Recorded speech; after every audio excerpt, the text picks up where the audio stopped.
What is up, everybody? Welcome to Old Guys Reselling Podcast, episode 69. We're on the march to 100. We've only got 30 episodes, so about 6 months or so we'll be at 100.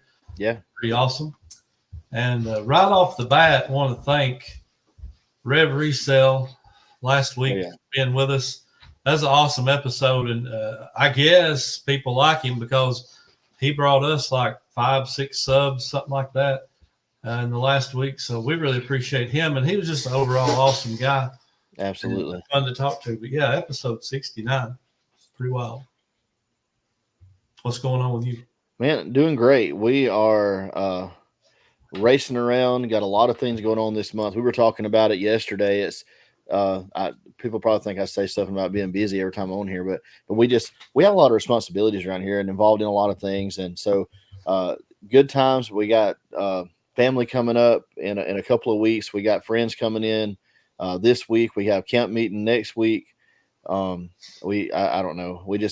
There's so much. It's hard to kind of keep up with all of it. So we're kind of taking it a week at a time. Still having work done, of course. Mom's requiring me to be in the house pretty much most of the time now. She's not been wanting to go to the place in Tuscaloosa that we normally go a few days for like some respite care to be able to do. I had a guess there for a minute. To be able to like go sourcing and stuff like that. So I've had to change up kind of how I do some things.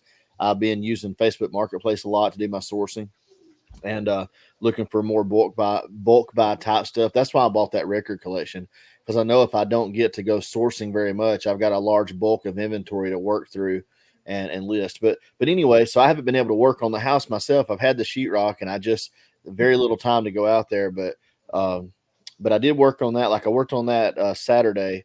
My son's getting married this spring, and so they had a thing for his fiance doing dress try-ons and all that good stuff. And so Casey, my wife, took Mother with her, and they went to her mom's house, the girl that he's marrying. I won't call their names on the thing, but anyway, they had a little tea for her and some games and stuff. Of course, she tried on her dresses. Yeah, that's what they called it. I don't think they actually had tea. They call them a bridal tea, and then they don't even serve tea. But you know how that goes. Heard of a bridal tea? Are you serious? Well, yeah, whatever. I don't know. I'm not even lying. I've never. I don't either. Look, we'd be about the bridal barbecue around here probably. But, I mean, it is what it is. But that's what was going on, And so I worked all day Saturday. We had prayer. We've been having prayer every Saturday morning at 8:00 at the church for camp meeting. The men have been meeting, and men from the local churches that are supporting it. And so we had that Saturday morning. And as soon as I got home, I changed clothes, went out to the house, and I had a little bit of installation left to do, and I had to put the dead wood in for the sheetrock. I got people coming Wednesday to start on that. So I had to do, any little bit that I had left to do and get it cleaned up, straightened up for that to be done. And I'm still not 100% got everything ready for them. I got probably about an hour's worth of cleanup to do out there. But anyway, I've been running, and I'll be quiet for a minute now. But it's been crazy. I'm just sitting there thinking about what I've got done, and it's about zero. That's about how much. Hey, I'll tell you this, and I know this is about on the guest house. I understand. Hey, like I told you, I was out there. So I was either on the step ladder or I was like, cutting the insulation, because some of the ones I still had pieces I had left. I hate having to cut the strips, cut the little narrow strips where it don't fit, because, you get so much of it on, you're fogging it everywhere. And and you have to bend over, and stoop down and crawl around on the floor, stuff like that. So I was in such a hurry. I didn't get down on my knees very much. I was bending over. And, of course, I'm not super tall, but still I was standing up, bending all the way down to cut with the utility knife. And about 4 hours into it, my quads, man, I usually don't get sore, but my quads started cramping up. I'd only carried like one. I use this. I'd filled this up with water. I'd finished it off within the first hour, and then I've been working about 4 hours. They started jumping and cramping up and spasming. So I run in and got me another thing of water, drank it. I didn't really take a break. I was like 10 minutes going in our house and back out, and got right back at it. Because, I had to use that window of opportunity. And, man, I'm telling you what, I got up Sunday morning. It hurt just to sit down. It like sitting down again. If I had to squat down on the floor, my legs are so doggone tight. You'd have think that I did a 5-hour workout, but up the step ladder and then bending over, crawling around in the floor. And like I said, I'm not used to getting sore. I guess that's the difference in being in my 40s and being in my 30s. Yeah, I don't do that stuff no more. Jeez, man. Learn It's those my lessons. butt. Oh, absolutely. Yeah, I think what did I do the other day that made me? Oh yeah, so I've been Dr. Pepper free for 8 days now, and Oh, wow. we started last Monday. I haven't drunk any since Sunday of last week, which was homecoming. So I said, okay, homecoming, I'm gonna try to quit and try to eat a little better. And so me and Tanya decided we would walk the loop, which is about right at a mile. Well, you guys didn't ride the loop with us, did you? I don't think. Well, it's, it goes up, then it kind of flattens, then it goes down around a curve. You go down for a little while, but then you go back up another one, down a little bit, up another one. So it's pretty good terrain to walk on because you get a lot of everything. My knees and my hips felt like they were locking up before I got back home. And I'm like, why would it not be quite this way just to walk? So now walking is becoming a challenge, just making it around the loop. 5 years ago, or nearly 5 years ago now, and Lord, I don't know now, 50 pounds ago, I guess at this point, nearly. Well, I mean, I had really, and I need to get back to doing that and being more careful. But as I was getting older, I was starting to have a little bit of cholesterol issues, and I didn't want to take medicine, and it was kind of borderline. You had to do the health screening every year with state employment. And so I decided I was going to, change up some ways that I was eating, take out a lot of the fried foods and stuff like that. I didn't go like 100%, but like instead of eating something fried nearly every day, like most of us do in the South, it became something that just happened once in a while. And, eating a lot more, greens, a lot more raw vegetables and stuff like that. Just trying to be more conscious of how I was eating instead of just eating whatever happened to fall on the plate, But anyway, I'd lost down a little bit of weight, and was feeling better. I had tried to go walk and run a little bit. And like I said, this is like at 37, 38, when I was 37, 38, I tried to go walk around a little bit. My feet would kill me. I mean, I was still just too heavy. Well, after I lost about 15 or 20 pounds, I kept walking, but I was wanting to just jog, just kind of do a slow jog. And we had my neighbor that's got all the pasture land. He had a road around a lot of his pasture that I could go through the gate and then jog that road.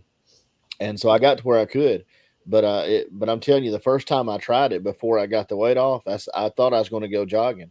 And Caleb, I got about a half a mile from the house jogging, and my feet and my calves, especially my feet, I didn't think I'm not a baby. I'm telling you, like, I'm not one of those that complain, but I was grimacing, just trying to walk back to the house. My feet were hurting so bad.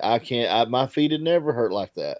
And I thought, my goodness, I got to do so. I thought I'm gonna have to get a little more weight off before I try that again. But I got where I could do it, but I couldn't imagine now. I keep hearing people at church talk about, like, wait till you get my age. And I'm like, man, if it's legit, if you're being honest with me, at 50 and 60 and 70, I can't even imagine. Like some days the way I feel after doing too much, it's like, holy cow, I can't imagine what it's going to be like when you hit 60 years old or something, And I tell you what, too, I'm not complaining because I am blessed and I have been, I mean, Lord's blessed me with health other than when I, messed that tendon up in my arm, when I started the project out here. I've never really had any injuries much. I've never had, like I said, I don't usually get sore, light soreness maybe, but nothing severe like this. That's why I noticed it, because my legs are still sore today, 2 days later. And like I was squatting down in the floor to pick some stuff up earlier. When I went to squat down, I'm like, man, that's so doggone tight. And I remember being young, and like I used to work out a good bit. I didn't do it like some people do because I worked sawmill, but I had my own stuff and I just enjoyed, doing physical activity. And so I remember, like you can work your arms out so bad that you try to wash your hair, the next morning, and it's all the muscles are so tight you can't even get your hand up to your head, because everything's just like, just seized up. All that lactic acid, yeah. Nice long arm. Well, that not long arm. So I'm the, I could go plumb around and brush my teeth. Oh my goodness, man. Sorry. No, you're good. It's like I think I told you this when I was up there. I told I've got a friend up here that's went to school with. He's 6'7", and I tell him when we get to church, I'm like this, looking up to him. I told him one Sunday, I said, "Man," I said, "buddy, if I had your arms, I could tie my shoes without bending over." Yeah. Oh, don't we wish? That would be pretty nice.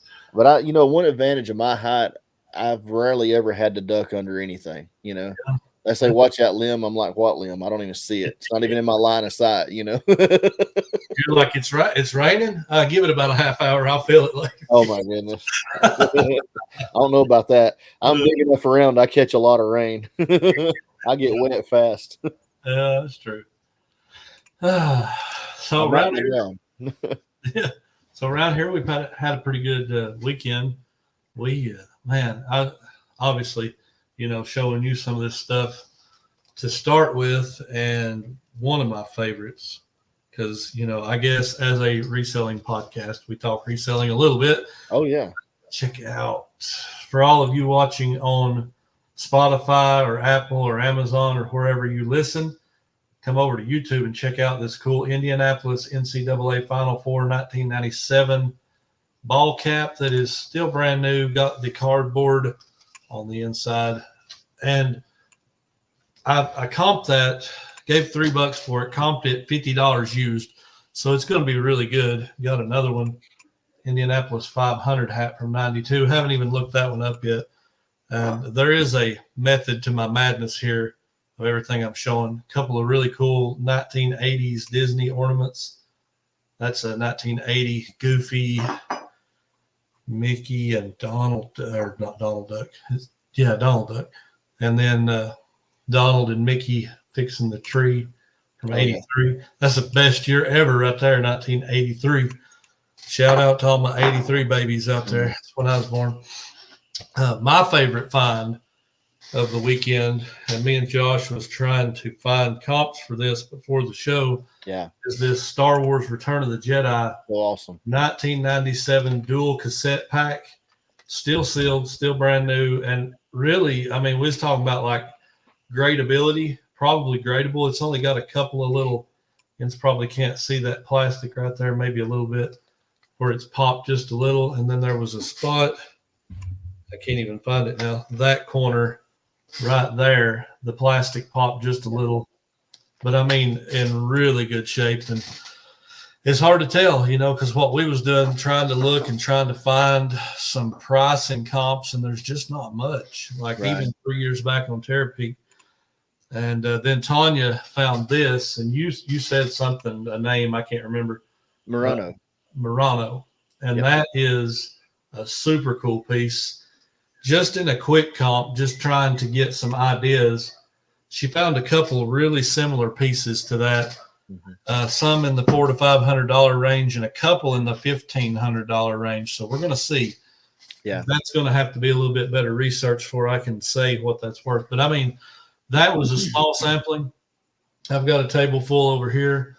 We found so many home run items. Like if you could run your business sourcing the way we did this weekend, I'd have no trouble making 100,000 every year. Like, yeah, just so many. I bought 3.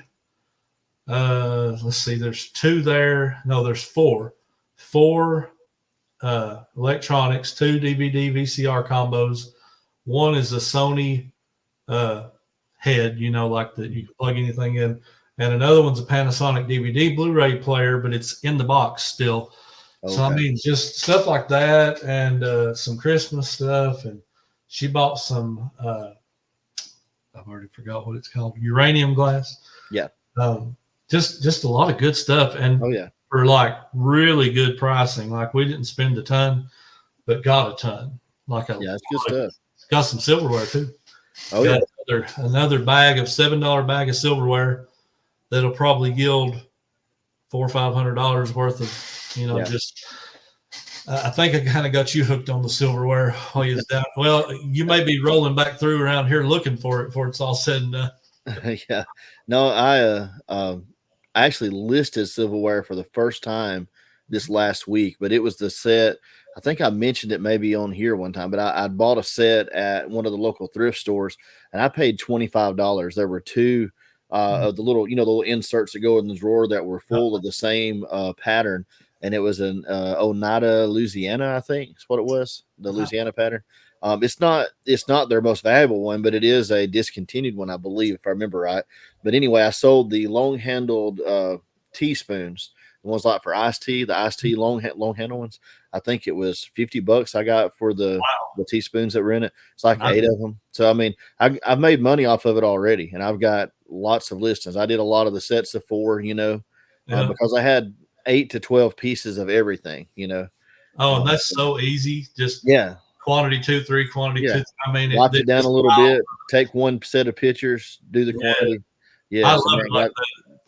Throw it all in one bag, wrapped up individually, and just it's good to go. So I don't know how much the total value was. It was I meant to add it up, but it was several $100s because every listing was $20 to $40 depending on how many pieces was in it. And the value changes a little, And the footprint is so small, like that took no space. Like no. If you could operate your business like that in every category, man, you'd have it made. Oh yeah.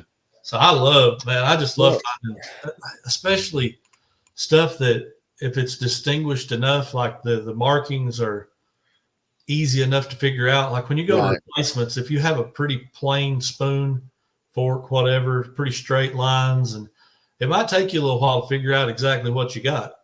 But if you get something a little bit more, distinguished, it's a whole lot easier to kind of figure it out. But it's not terrible even then, I mean, it's really not replacements. If you take a good picture, and I've learned even with it looking stuff up that, you got to learn how to take the picture that it wants. Yeah. If you have glares on the stainless part of it, if it's glaring the wrong way with light or shadow, their reader will interpret that as a part of its character, like a design element. Yep. So you got to get the lighting just right. But the more clear, if you can get a super clear picture without any reflections or anything like that in it, it does a pretty good job of hitting it. I mean, those first 2 or 3 results, a lot of times it's right there. Sometimes the very first one. I mean, it does a good job. The only thing you'll find is you might have to scroll through because there may be multiple brands that have a very, very similar product. Yeah. See, you enlightened me to that camera. I didn't even know replacements had that camera search feature, kind of like Google Lens for their website. That's super nice. I mean, oh man, especially for people in our field doing what we're doing, reselling Google Lens and like stuff like that, man. I mean, it does have its downfalls sometimes, but probably 7 out of 10 times when I search something, like I can throw that hat on there and bam, take a picture within 10 seconds. I'm pretty well going to find something. Maybe not 100%, but I can find something to kind of give me an idea. I think, I think we may have discussed this before. I don't think there's ever going to be any such thing as 100% replacing the knowledge that we have on file in our memory. That's going to make us a faster picker. It's going to make us a more efficient picker.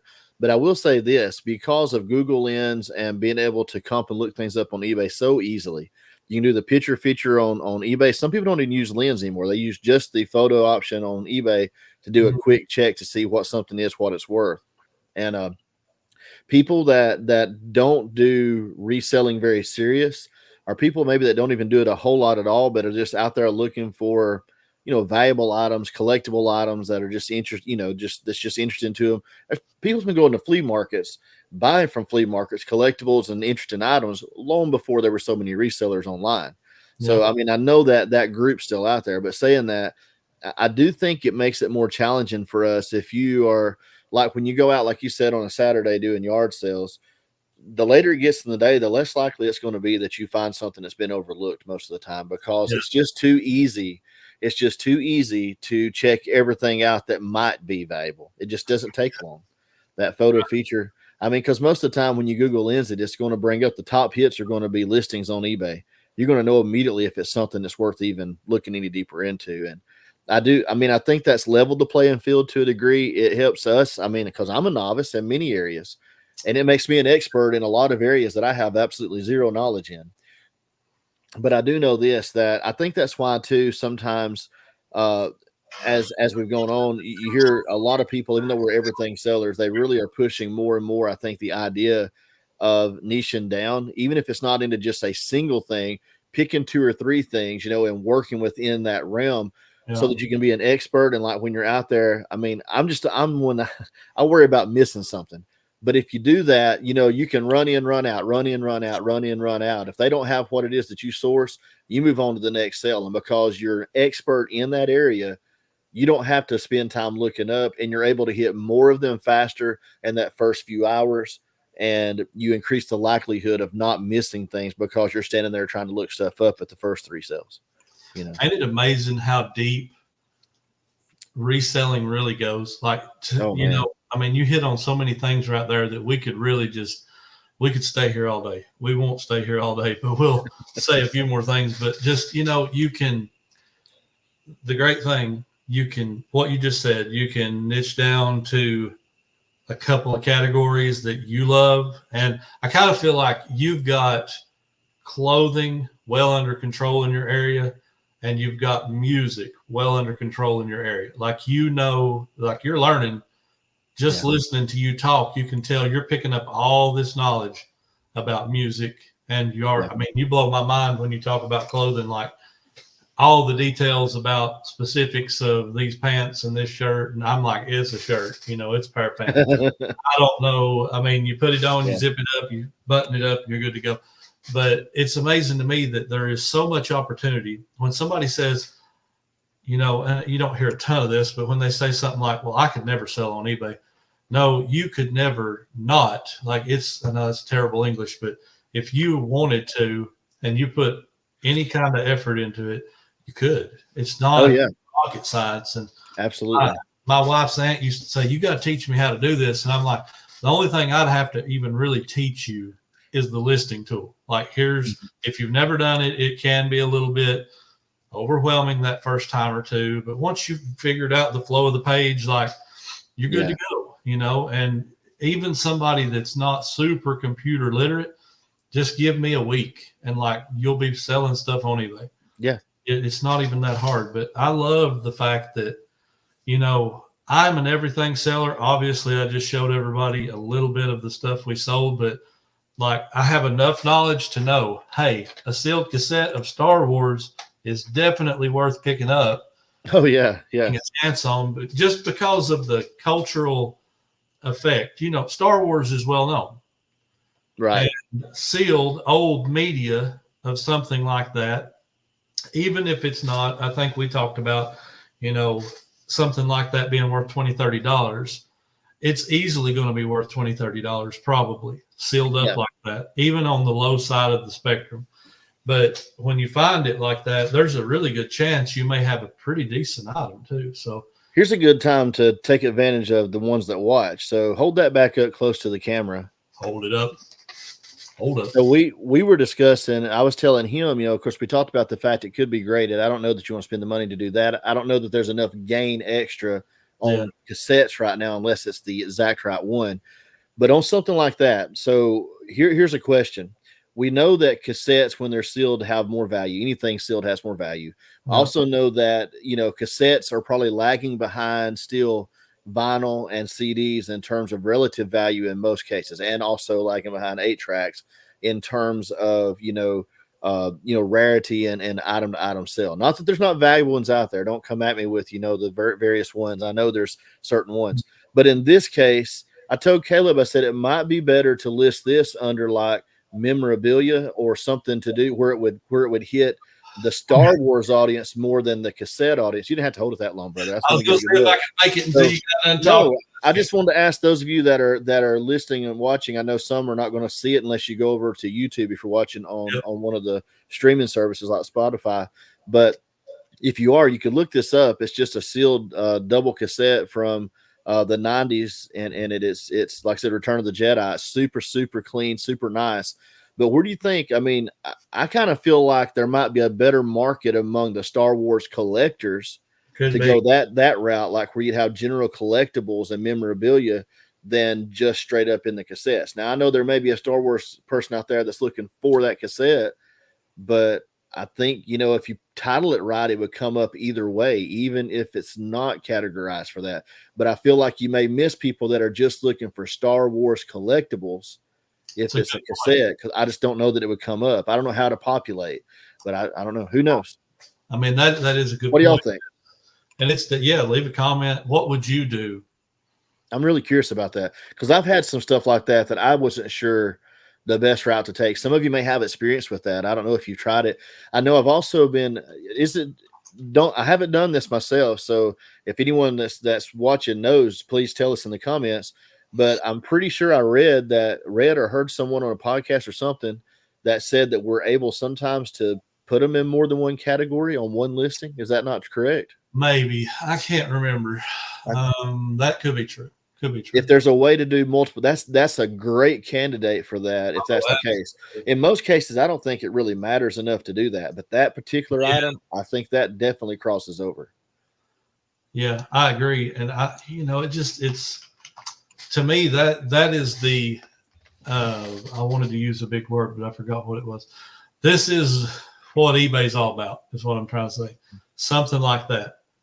You can't go to Amazon. You can't go to Walmart. You can't go pretty much any brick and mortar, or you might go to an old music media store, which most of them are dying out, but go somewhere and find it. But the likelihood is not there. You're probably going to find it on maybe an auction website or, sure.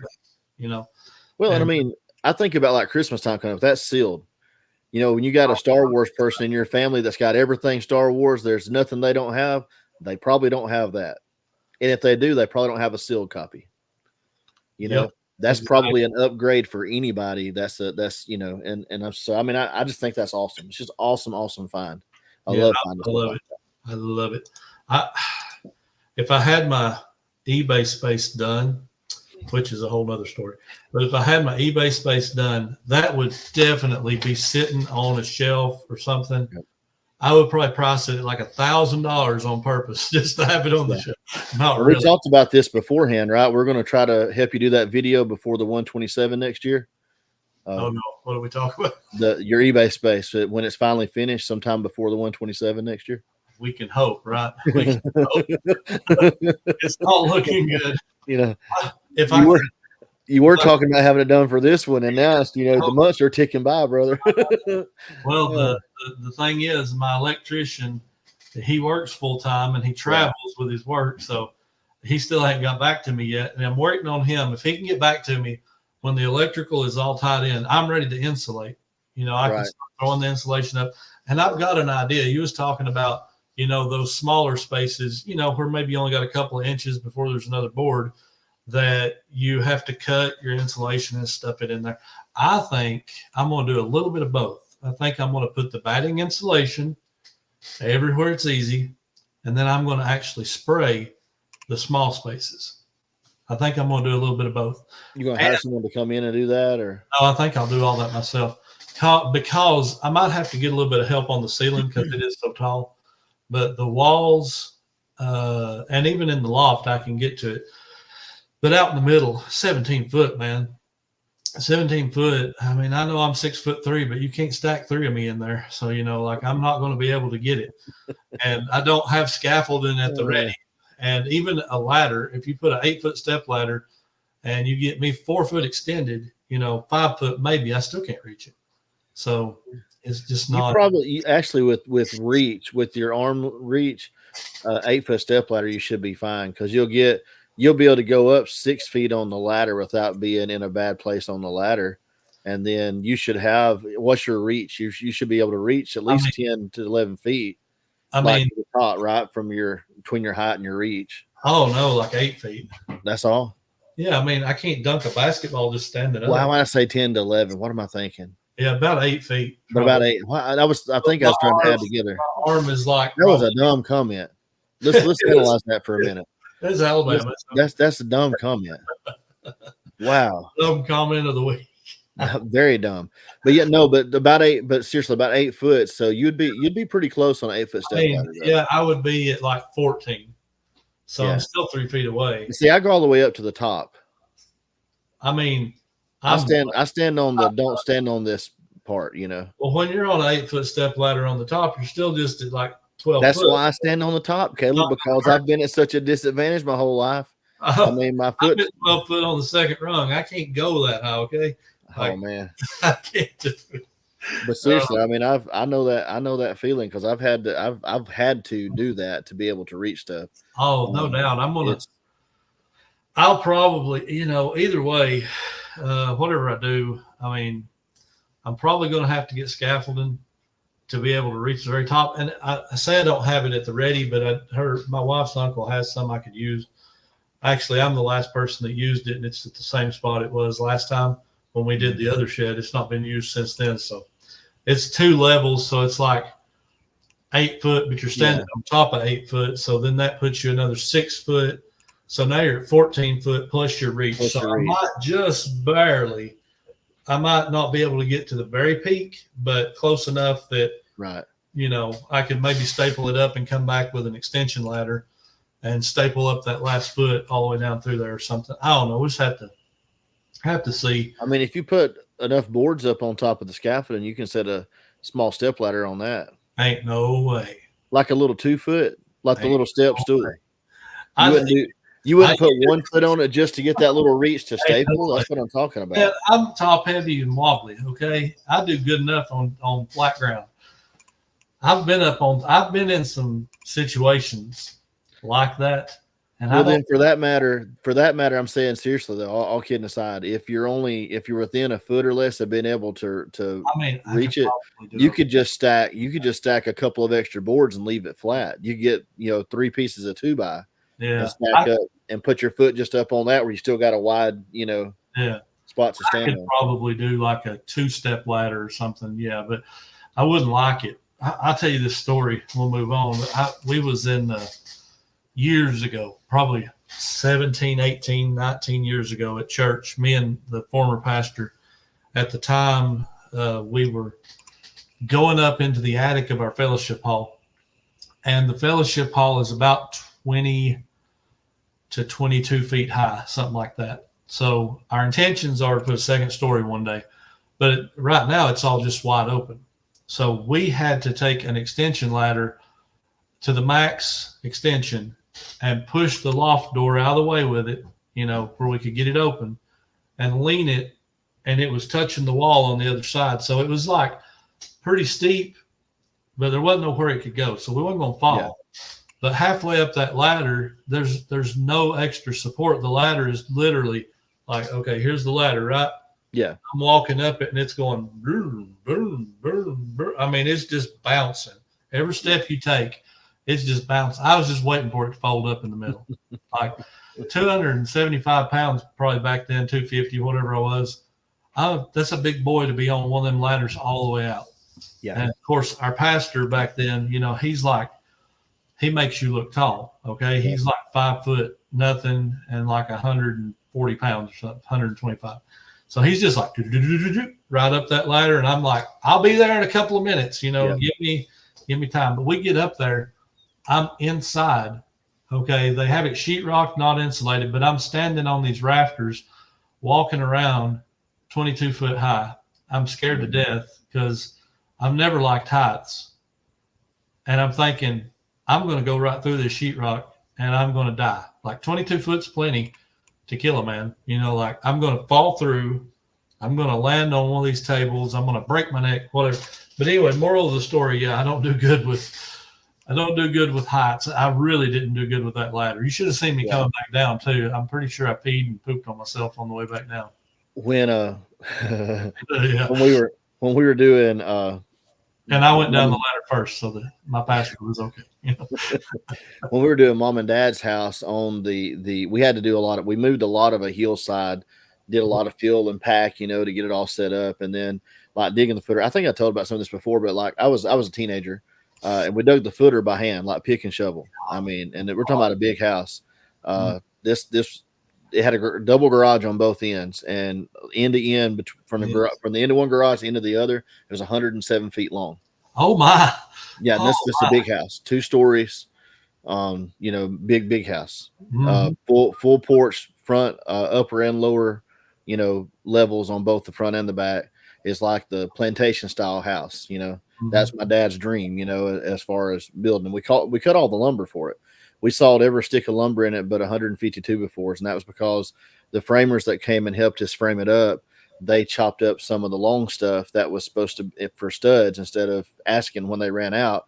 And we had another stack of studs that was covered up that we had to just bring up to the house. But anyway, it was so on the one end where the ground sloped, first of all, he made the foundation taller anyway. He wanted to have a large crawl space. We didn't have a basement. And on the one end where it was the highest, I think it was like 6 block or something like that. I mean, it's like 4 feet, about 4 feet tall.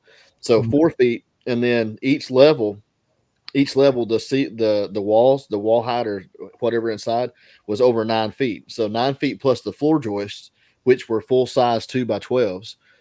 We cut them like rough cut, like real 2-inch, real 12-inch poplar. And so, we're talking about over 10 feet per level, like in height as you're going up. Mm-hmm. And then it was an 8-12 pitch. So the roof was over 8 feet tall.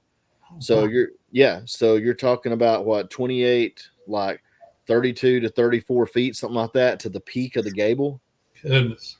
50-foot extension ladder. He had to go buy a 50-foot extension ladder. Okay. And it was the same thing to get it kicked out enough to be able to climb it, and it to be sturdy. And then you had to extend it, not all the way to maximum extension, but it was pretty close. And that's the way it was, even though it was a heavy duty one, but it didn't matter because it was so long and extended so far. You get to going up it. If you tote anything, it does the wave on you, But I'll tell you what was most challenging. This was the most challenging part, was standing it up and taking it down. Yeah. That was the most challenging part. So, it's supposed to have the rope where you can kind of do that stuff and let it down to its shortest length before you have to stand it up and everything. Yeah. And so it gave problems, and there were times we had to try to let it down and it extended. And you talk about being the man on the end that's got that, where it's got the leverage over you, trying to hold it down while someone else is running, trying to catch it and walk as it's falling, and not get. Man, it's the funniest thing, but scary. Lord have mercy. Yeah, I don't go up on stuff like that no more. I've learned my lesson. I didn't like it then. Me and my wife's uncle that used to do some of the work, we've threatened if we had to go up into that fellowship hall, because we need to do some electrical. We've threatened going and renting a scissor lift. Like, I would totally pay for a scissor lift right now out of pocket and not have to climb a ladder or scaffolding. Right. Because scaffolding down there was 4 layers high. So, I mean, even on scaffolding, you start getting that wave when you start walking around. Yeah. My wife's uncle, he don't care. He's just walking around like crazy. You maybe take it a little easier, like just maybe step, but he's fine with it. Dad killed me when I was a kid, like with stuff like that, because he was in the Navy for 22 years and spent, I guess, about, because he trained recruits 8 years, so 14 years he was on a ship most of the year, for 14 of those years, and climbing up and down, out on the ocean, going up and down those straight ladders, and he's like, yeah, I mean, so when after you've been on it so long, because he retired as an E9, so he was like Master Chief. He trained recruits like drill instructor for 8 years in Orlando, but he was over the engine room. He started out just being, a wrench turner, but he worked his way up. So, he's going up and down. He said, you get to where even out there on the ocean, he'd have his clipboard and his paperwork and his cup of coffee, have all his arms full, and he'd go up and down those straight up ladders, those little rung ladders, no hands, And so when we would be working on something like that, Dad never, when he run up to a ladder, it could be coming off of a roof. It didn't matter. He stepped over it like it was stairs and went down it forward. I mean, jeez. Oh my gosh. I mean, just didn't think nothing of it. Yeah. Just didn't think nothing of it. And I would just look and I would just be in amazement because, I'd get to the ladder and I'd be like reaching, trying to get my leg out far enough to feel comfortable, be like, because I'm looking over the edge thinking that's 25, 30 foot down there. That's a long way. I don't know about your this. pants on the edge of the ladder trying to get around it. But when you're short like me, it's not real hard if it's sticking up very far to have trouble stepping over the ladder anyway. That's great. I'm just saying. You get overbalanced really easy trying to get your leg out high in the air. Oh, all right. Let's shift gears a little bit. You ready to have a comment of the week? Let's do it, buddy. All right, let's find our comments of the week right here. I've got a very good comment of the week. Uh-oh. You probably know which one it is already, but anyway. You're probably surprised, right? I'm a little surprised. You done paid somebody else off. I know how it works. You can't pay this guy off. You've already got him paid. I can't pay him. Whatever. Anyway, Glenn Bills. I ain't paying him enough, evidently. So Glenn, Mr. Only Votes for Josh, finally joined the light side this week when he said, well, this kills me to admit this, but I laughed out loud at Caleb's joke. Sorry, Josh. Look, it was good. But I think we've moved on from the dad joke puns to longer form material now. I had to go looking for a regular joke this week instead of the little short form dad joke, because you've done it the last 2 or 3 weeks and it's worked. Yeah, I've got to do what I got to do, right? That's it. So I'm stepping it up. Hope you're ready this week. I'm ready. All right. I went with and it's just a very short comment, but this is Miss Lachey Resells 3853. She has a channel as well. She does like these walks with Miss Lachey. She does reselling too, but really, really nice lady. Very calm voice. I like listening to what she puts up. She puts a lot of comments up. She promotes a lot of other people's channels, and just does a lot. She's a really cool person. From best little bit I've gotten to know about her. But she enjoyed the conversation. But just wanted to recognize that. Glad she's watching. Hope you're watching this week, and we appreciate you. And hope that we can, be as encouraging to you as you have been to me when I listen to what you've had to say. It's awesome. Good comment. All right. You ready for a little sale of the week action? Let's do it. All right. So sale of the week. Sale of the week. For those of you that don't watch on YouTube, we got a couple of new little graphics here. So yeah. You don't get to see those on the audio side, but if you want to see it, come over to the YouTube side. But let's hit up our sale of the week. I like how the big money was on my side and the little money was on your side. Yeah, that's the way it's been here lately. So I finally sold this hat that I showed these hats because I kind of like these older style hats. And this one was a vintage McGregor Sports Specialties, Denver Broncos, zip back corduroy cap. Now, I wish I had a picture of it because it was a really cool looking hat. But they're just super cool hats. Those old corduroy hats are cool looking anyway, but they're valuable too. This one sold for $79.04, and that was on sale. I think I've got like a 10% or 15% sale going on right now. I can't remember. It's not huge, but it's like an $85 to $90 hat moved for $80 basically. And I mean, man, that's the shipping was cheap. I even put that one in a box because I do that. If it's like a $20 hat, I know I'm going to catch a lot of grief over this one, but I will throw it in the bag. But if it's a very valuable hat, $30, $40, $50, I'm going to throw it in the box. You don't put you're talking about crushable hats though, right? In the bags? Yeah. You don't put like one like this. You wouldn't put that in the bag. No. Not even at $10, right? No, I would put $5. If it's going to ruin it, no. Okay. But if it's one of the hats that, crushable hat. Yeah. I would put those in there. Oh, absolutely. I wouldn't take a chance on damaging anything. I ain't saying that. But, if it's a $20 hat that's like a crushable, whatever, I'd throw that in the bag. No. Yeah. But if it's something like that, I'm going to put it in a box. But absolutely. That was a good sale. I was happy about that one. Yeah, that's awesome. Real quick, too, the hat you showed earlier, I don't know if you looked this up yet or not. I was just curious when you showed me before, but it should help it sell. The Final Four that year was Kentucky, North Carolina, Minnesota, and Arizona. And so you've got two, sure enough, blue bloods, and some people would throw Arizona into that. I mean, because at one time, back in the 90s, they were real good just about every year when Lute Olson was the coach. But Arizona won it that year, won the title. But that's a Final Four hat, so that could apply to any of those four teams. And I think that's when I looked it up, I think it said it was the first time that Minnesota had ever made a Final Four. Sometimes you think, because of Kentucky and North Carolina, that might be the fan base most attracted to it. But you never know. Sometimes when that's the only big moment for a school, they might be the more interested buyers, especially if it's a big fan that was there or something back then. Because Kentucky's been in the Final Four a lot. It's not hard to find a year of Kentucky gear with Final Four, relevant. So they've dominated basketball quite a bit. Same with North Carolina. So yeah, So sure. my sell of the week, guess what category it's in? I'm gonna say music. Yeah, music.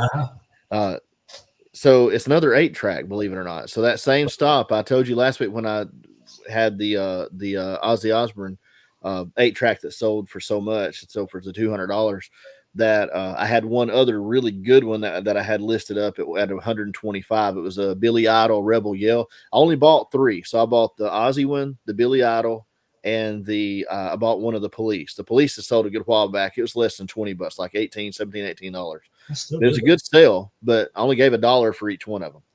This one sold. I got an offer for $90, and so I took that. So I sold this and $1 into 90. So 2 weeks in a row. So I got $290 for a $2 investment. Can't beat that. God, I'll take it all day. I had some stuff sell for a little more, but that was by far the coolest sell. The Billy Idol. I like sales like that. I mean, especially when I think that triggers something in your brain. Like now you're automatically looking for that stuff. Like, yeah. If you see a big collection of 8 tracks, you're gonna thumb through those and kind of look, and you're gonna have some sort of knowledge about it already. So that's pretty cool. Do want to take just a second to mention next week, and I'm trying to do better about promoting this show. Next week we will have Retro Renewed. That's Aaron and Amber will be here with us. So make sure to check out next week's show too, because those are some great folks. They do a lot of lives. That's what they do pretty much. They did some other style before. They have done a recorded video once or twice here more recently, like when they can't do a live, sometimes when they're outsourcing or on a trip. They do a lot of the highway sales and stuff like that when they get a chance, and they do it as a family. Their business, they run it as a family, they homeschool their kids, all that stuff. So anyway, really, really cool folks. Like I said, they do a live Monday through Thursday because Friday and Saturday, like most, they get up early and go source. And they always do their live early in the morning. It's not necessarily exactly at the same time, but generally it's, 7:30, 8 o'clock. So whenever they get up, kind of get, I think a lot of us do this. It was a good piece of advice. I don't want to, I know Harry Tornado don't need any promotion from us at all, but Josh Farnell, he made a comment when he was still a small channel. I watched him I remember watching when he's had his video where he said, I just got monetized, Mm-hmm. So I remember early on when he was doing reselling, he, at first was like, okay, I can get at work in my pajamas, but then he said, okay, I started holding myself kind of accountable. And I decided, if this is going to be a business, I got to treat it like a business. And he said, so I get up every morning at the same time, I get my shower, I get dressed for work just as if he's going to go to work. And it kind of sets the mindset to do a day's work every day and to take it seriously. And so anyway, that being said, I kind of get the feeling that's kind of how they approach it. They've never said that I've heard. I've watched a lot of their lives, but they get up every morning and you can tell, they've gotten up, they've gotten ready for a work day. They're, for the, dressed like we would dress for work, I guess, doing the kind of stuff we do. I mean, but, and then they sat down at the camera and the first thing they do is go over the items that have sold and talk about reselling, some topic that whatever's relevant for that time. I think this last one today, they were talking about, and I thought this was a really good topic. They had said last week, or I say last week, they had said, I think Thursday, that they had a big church sale that they had found out about, and said it wasn't being advertised. It wasn't on Facebook or anything. And so they were excited about it because it was a big church, and they didn't think that many other resellers are going to know about it. And so they thought that was going to be their home run, and it was going to kind of set them for the weekend. And so I think the title, I can't remember the exact title of the video, but something about when your plans don't go, when things don't go according to plans, having a backup plan for your day. And they did plan some other stops, but what happened, he got there was only 2 or 3 tables set up. And so he got to asking around and said, well, we have some other vendors and people coming, but they're going to be a while. And so come to find out, it wasn't your traditional church sale, which is where generally a bunch of stuff is donated to the church to raise money for a cause, and nobody's attached to the goods, And so, they just set them out, and the people that are there to attend this, to, monitor the sale or whatever, to direct it, they just give you prices or whatever as you come up to buy. And you usually get a lot of your best deals and a lot of inventory. But these were individuals that the church was allowing them to set up individually and do their own sales there. And then there weren't but a handful there when he got there. So they had to kind of, pivot and make a decision. we don't want to stand around here letting the day go by while we wait to see who shows up and if the prices are going to be okay. So they moved on. But anyway, that was their topic today. So they always have a topic, and it's explaining how even when you think you got a surefire, plan, you better have a backup plan or you might lose your day. That's kind of the gist of it. And that being said, but great people. I said they do that every morning, sometimes 7:30 to 8 o'clock. That central time, generally it's somewhere in that range, not usually much later, because that's the first thing they do. They go over what's sold and talk about their topic. And it's usually like, 20, 30 minutes long at the most. So good stuff though. They'll be fun. Fun guests. We're looking forward to that for sure. Channel's growing some too. Their channel's starting to grow a little bit. So relatively new channel. That's cool. So if you guys don't know about them, Retro Renewed, go check them out and subscribe and tell them the two old guys sent you. Yeah. All right. You ready to do a little bit of wrestling history? Sure. Let's do it.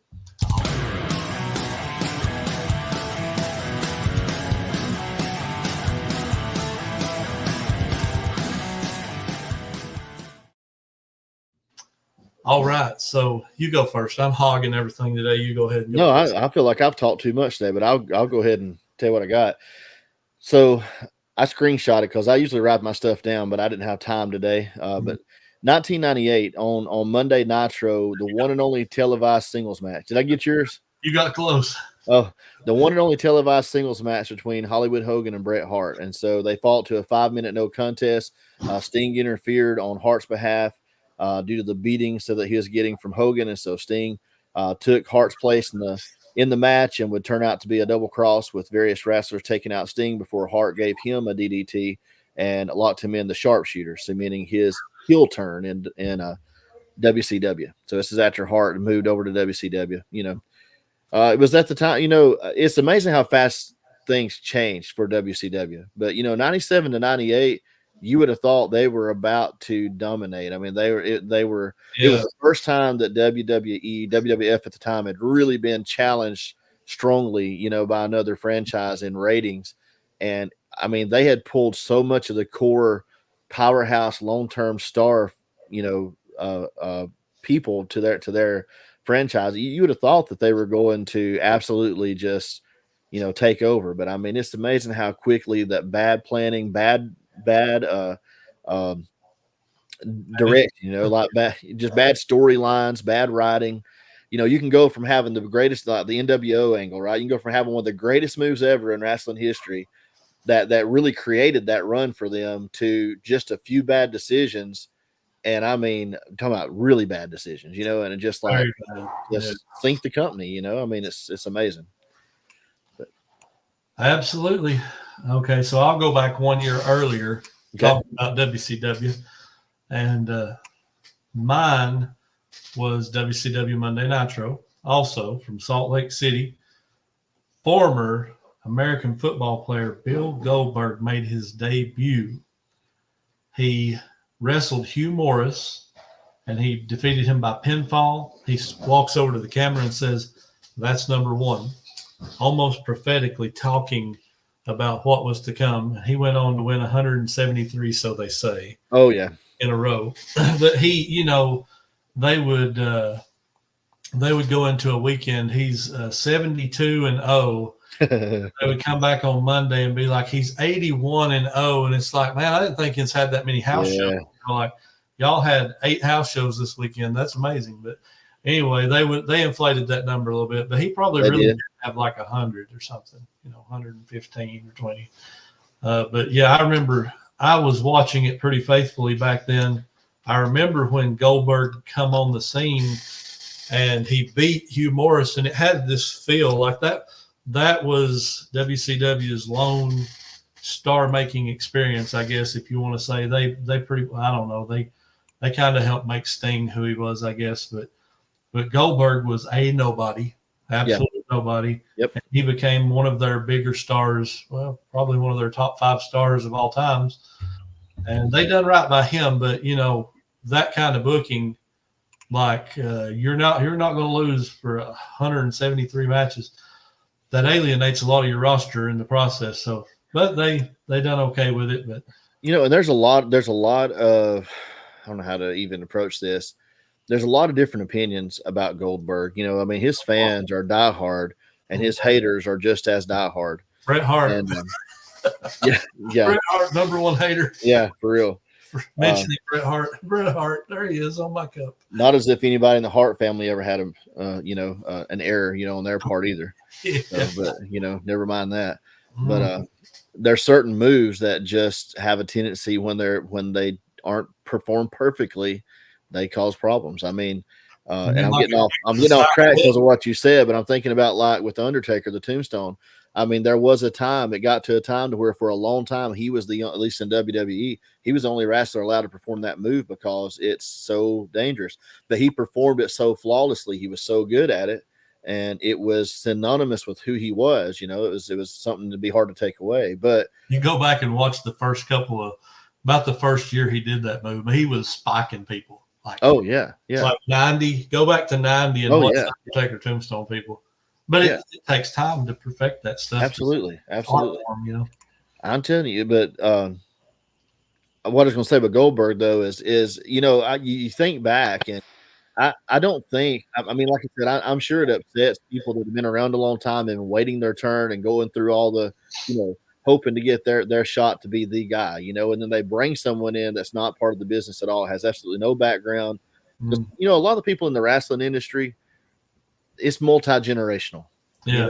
I mean, for some, it goes back 3 and 4 generations. Yeah. And even when it don't, a lot of times there's a cousin, there's an uncle, if it's not a direct line, I mean, there's some kind of connection, or they grew up, knowing a family that was in the business, something like that. But either way, my point is with Goldberg, I sometimes wonder if they had taken an approach maybe like WWE did with Roman Reigns, because he had such a long run. But with Goldberg, he needed the time for training. He needed the time for, working on his match skills, working on his technique.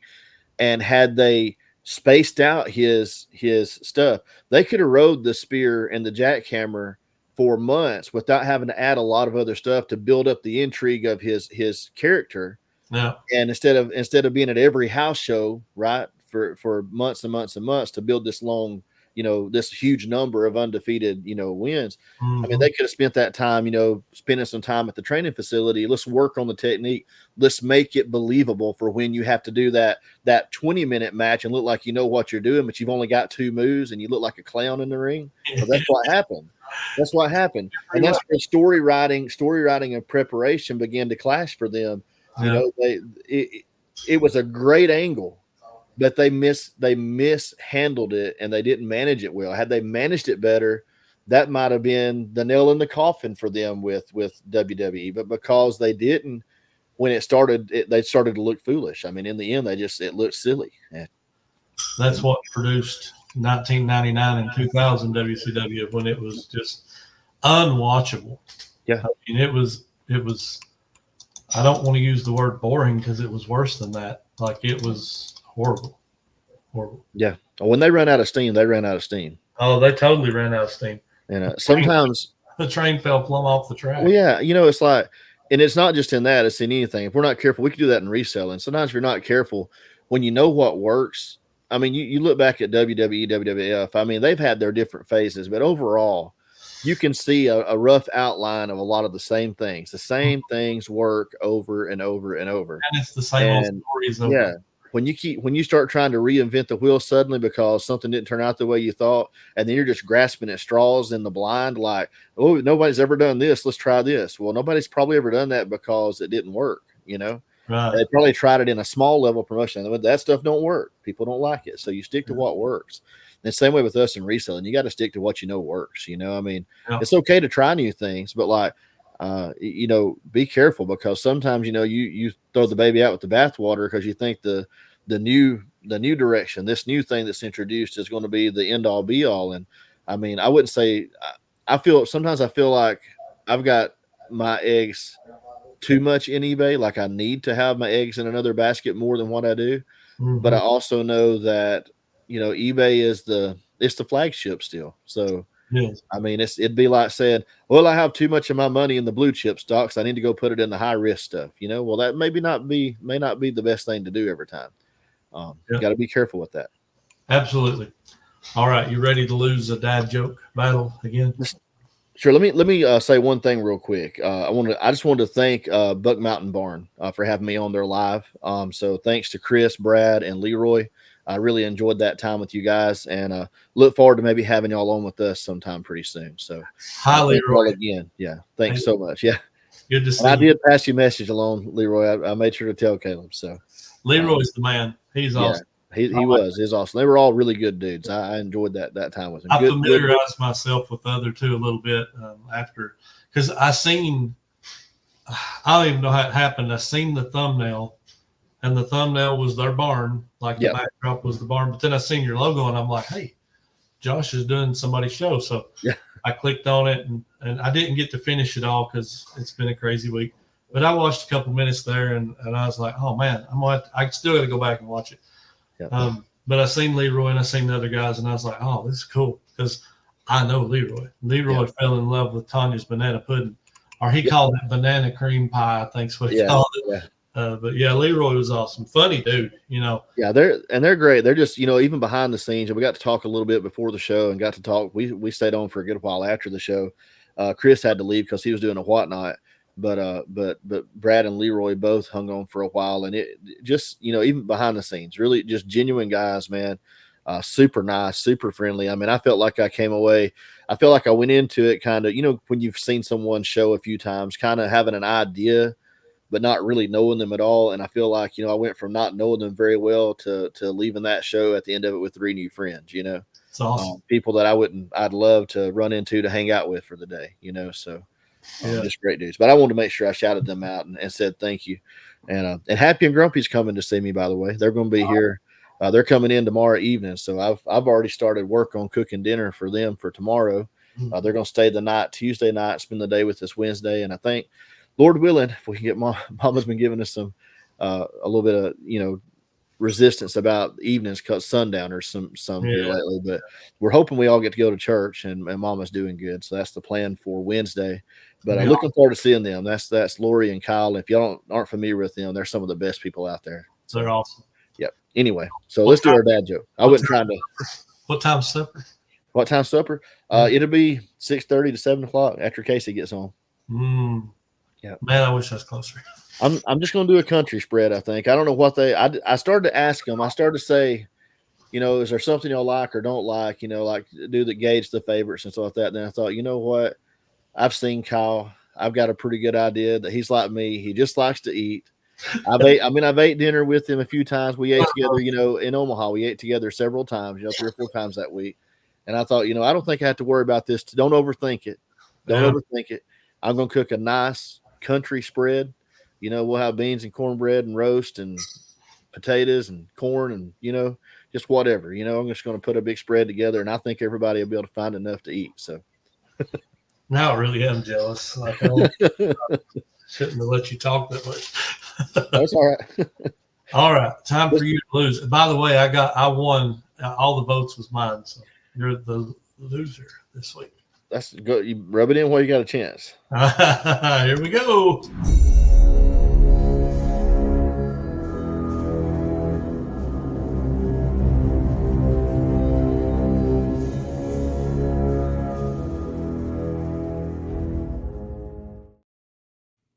All right, ready? Yeah, I'm ready. All right. A child asked his father, how were people born? Oh, this is a dangerous question right here, right? How were people born? So his father said, well, Adam and Eve made babies. Their babies become adults, and they made babies, and so on and so forth. Mm-hmm. The child then went to his mother and asked her the same question. She told him, well, we were monkeys, then we evolved to become like we are now. The child ran back to his father and said, you lied to me. You lied. He said, his father replied, no, your mom was talking about her side of the family. Yeah, it's a good one. I know I've heard that one. That's a good one, though. I like it. That's a good one. You'll get some laughs with that one. I'll give you credit. I must have found where you're finding your jokes this week. You may have. Oh no! Oh no! All right, so a blonde and a redhead have a ranch. They've just lost their last bull, so the women need to buy another, but they only have $500. The redhead tells the blonde, "Well, I'll go to the market, see if I can find one for under that amount, and if I can, I'll send you a telegram." Well, she goes to the market, finds one for $499. Having only $1 left, she went to the telegraph office, finds out that it cost $1 per word. Uh-oh. So she stumped on how to tell the blonde to bring the truck and the trailer. So finally, she tells the telegraph operator to send the word comfortable. Skeptical, the operator asks, how will she know to come with the trailer from just that word? So the redhead replies, she's a blonde, so she reads slow. Comfortable. You found my website. That's a good one. I love it. Comfortable. Comfortable. You don't want to choose between those two awesome jokes. Just say both of you win. That's okay. Those are both good jokes. Those are both good. I considered telling I'm glad I didn't do that one because that was the one I was going back and forth with. But you started that and I thought, man, that's funny right there. You picked that. Good stuff. I've got a couple of good ones in the old bank right there. Hopefully you don't get all of them. Oh man, I found a couple of pretty good ones. So there's plenty out there when you open it up a little bit. I was just kind of stuck in that looking for the typical dad joke pun, single like quick one-liner type stuff for a while. And I'm telling you, not this is a big part of the show or really important, but if you've guys, those of you that listen and pay attention to this, you wait this long on the show every week. If you've ever looked at the, talking about just your good, wholesome, clean dad joke, like it just gets very repetitive and it's a lot of corn and cheese. That's about all that's out there, corn and cheese. So corn and cheese. I like corn and cheese though. I do too, but they don't win. We're trying to win here. Winning is the goal. Don't want to lose, huh? Second place is first loser, man. That's right. I've always heard that. What about third place? Second loser? Third place. Might as well not even showed up. What's the point? Yeah, really. All right. Well, anything else? I think that's it. Best I can tell. It's been a good day. Been a good show. I've enjoyed this one. Awesome. Hope y'all get something out of it. We actually had some reselling talk. We've done that 2 weeks in a row. We're going to have to be careful. We're going to get misidentified. Yeah. All right. Got to be careful what we talk about on here. Got to keep it kind of lazy and laid back. That's it. Yeah. All right, guys. Well, thank you for being here with us again. This has been episode 69. We are marching towards 100 next week.